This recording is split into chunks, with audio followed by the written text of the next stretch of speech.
Hi everyone, welcome back to my channel. Hope you're all well. So today, as I was paying off a bit of my student loan, so at the moment obviously a lot of people are working at home, so I'm saving travel costs. So instead of buying lots of clothes and being frivolous with my money, I've decided to kind of put what I'd usually spend on travel towards my student loan so I can pay that off. And it got me thinking about why the so-called millennial generation are unhappy. So I'm just going to Google actually what years the millennial generation is, just so I've got this right. So anyone born between 1981 and 1996 is classed as a millennial. So I fall into this bracket perfectly.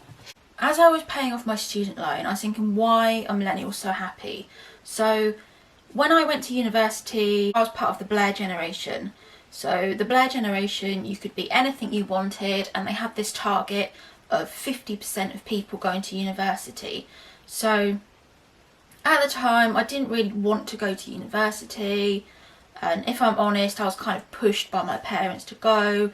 So I went to university and I studied English. And I don't know, I might talk about it in another video, but I wasn't really entirely happy at uni. I didn't really fit in for a number of reasons. So after university, a lot of people, they obviously graduate, and then it's kind of, what am I going to do with my degree? So I did English, so English is a bit difficult. So unless you want to be an English teacher, there isn't really anything you can apply it towards. So I was kind of stuck in retail jobs and just left with this kind of feeling that I wasn't fulfilling my potential. I've always been creative, and I always wanted to get into film, but as a lot of people, life kind of gets into the way, and for a number of reasons kind of had to kind of leave home and make my own way. And for a lot of people, it's difficult to follow your dreams, because really you can only realistically follow your dreams if you've got financial backing. I remember at university we studied Virginia Woolf, and she writes is it an essay or a book? I can't remember, but it's called A Room of One's Own. So basically it was written obviously years ago, but it was saying that women can only write and be creative once they have financial backing, which is completely true. So I kind of put all my dreams aside, all my dreams of wanting to do different things, and I kind of fell into the job kind of that I'm in now, that I've been in for a while. And it kind of got me thinking, because when you're a child, you're told that you can be whatever you want to be, that there are no limits basically. And then so people are told to get degrees, and then once they get degrees, they're kind of hit, boom, with the reality of life, is that you need to be 100% top of your game if you want to succeed. And I kind of fell into that bracket. And it's only really now, once I've hit 30, where I'm really pushing for my dreams, and I've kind of got to the stage where certain things I don't want in life, and I'm really pushing for things to happen. And I think a lot of millennials feel this, because they're sold this lie: if you go to university, you'll get a good job, you'll make lots of money, and then you'll get a home. So this pushes me on to the second point. For millennials, whereas in previous generations, to get a house, you could easily is the wrong word, but you could buy a house on maybe, say, a blue collar job. Whereas nowadays you're finding people with traditional white collar jobs that work in offices that can't get jobs. I mean, I earn, when you put my salary against what the national average is, I probably earn quite a good wage, but I can't get a home. And that's the thing. I just feel like I've done everything right. I've been a really good child for my parents. I didn't give them, lots of grief. I went to university, I did the right thing, and I'm 30 and I can't buy a home. So a lot of millennials feel this. They kind of feel like, what's the fucking point, basically? I've done everything I was supposed to do in like a linear format, and I'm not where I want to be in life. And this just causes complete and utter resentment. A lot of millennials feel that it's not fair. There's this overriding sense of, this is not fair. I wanted to be somewhere at a completely different point in my life, and I haven't reached it. And I completely feel this. Well, I mean, at my age, I think shit, you know, I wanted the husband and the 2.4 children, and it hasn't happened. And you're kind of thinking, this just isn't fair. I've done everything right, you know. I've been the good girl. I've gone to university, and I haven't got what I wanted in the end. So a lot of people, they're stuck in the same situation. They're stuck in jobs that they hate, and they're stuck in jobs that don't allow them to fulfill their creative potential. I mean, even me now, I feel like I really want to devote more time to my videos, but I'm like everyone else. I'm stuck on the hamster wheel. Monday to Friday, my time is blocked out, and it's like, well, I can't. And it's like, and I have to, and then at lunchtime, I'm like, well, I have to go and exercise and all of this. But it's like, I feel like my creative outlet is at the weekend, and it's like I have to get everything done on Saturday and Sunday. And I feel like I'm not fulfilling my potential because, and I'm not allowed to be creative. I'm not allowed to just be free. I'm stuck to this concept of giving my time over to someone else to get money to then do what I want. Whereas there are that select few that absolutely love their job. And I think that's where everyone wants to be eventually.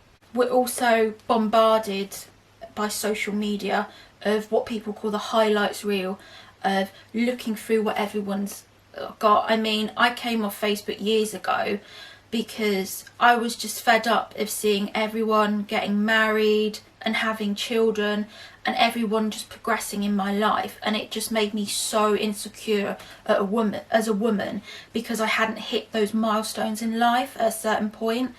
And I just had to come off it for my mental health. I mean, I'm on it just because I think you need it for Tinder, but I just had to come off it because whereas previous generations, they still have the same sense of, you need to hit milestones to fit in what society deems as correct. There wasn't that actual pressure of physically seeing it when you wake up scrolling through.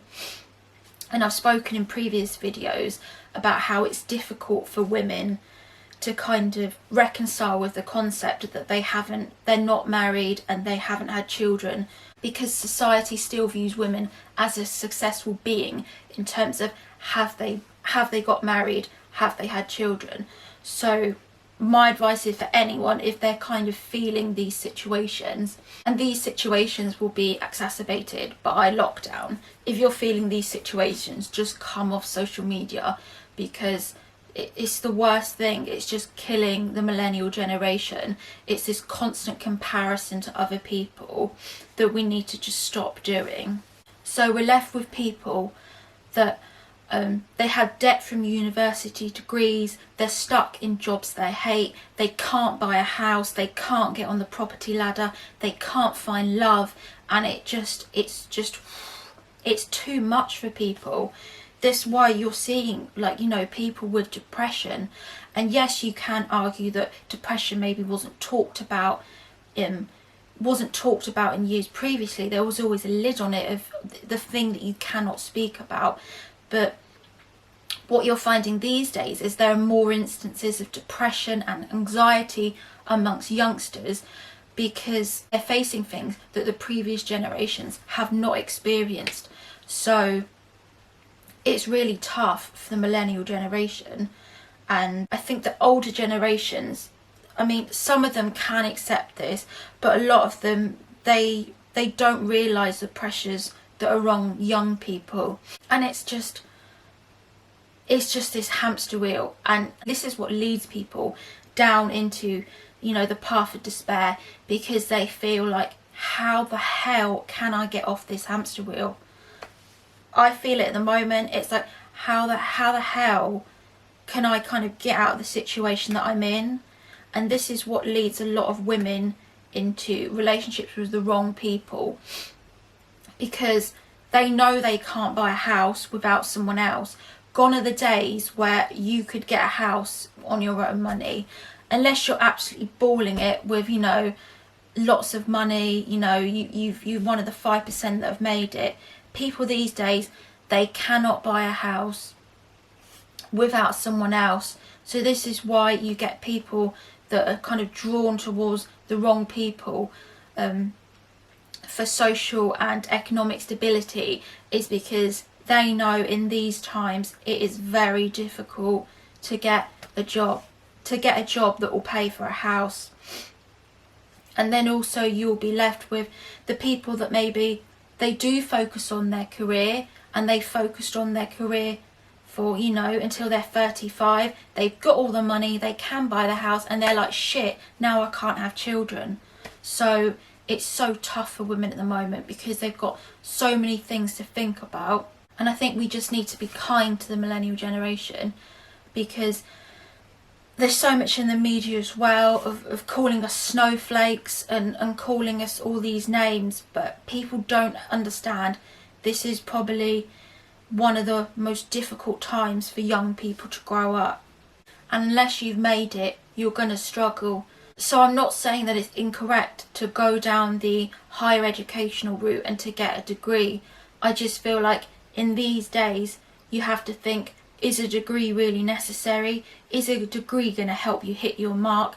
Unless you're 100% focused and you know what career you want to go into, having a degree, it's not going to help you these days get a job.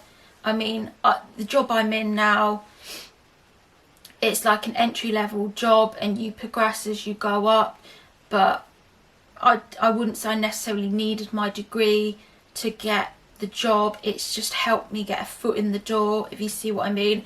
I guess what I'm saying is these are the reasons why millennials are feeling unhappy, and I just want you to kind of ponder on these points. And most of the people watching this channel will probably be millennials too, and I just want you to kind of watch this and maybe think there is hope. You can get off the hamster wheel. As long as you have focus and purpose in your life, then you can build steps towards getting off the hamster wheel.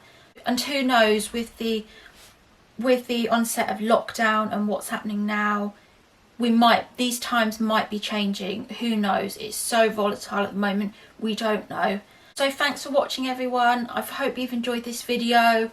Please, can someone subscribe, please? I hate to be the person on the end of the video, you know, wanting subscribers, but it really would give me the motivation to keep creating content, because ultimately I don't want to keep creating content that people don't like. I'm definitely getting more views now, I'm getting more traction, and that's good, and I want to keep producing content. But even if like one of you could subscribe, that would like make my week. So thanks for watching, everyone, and have a great day.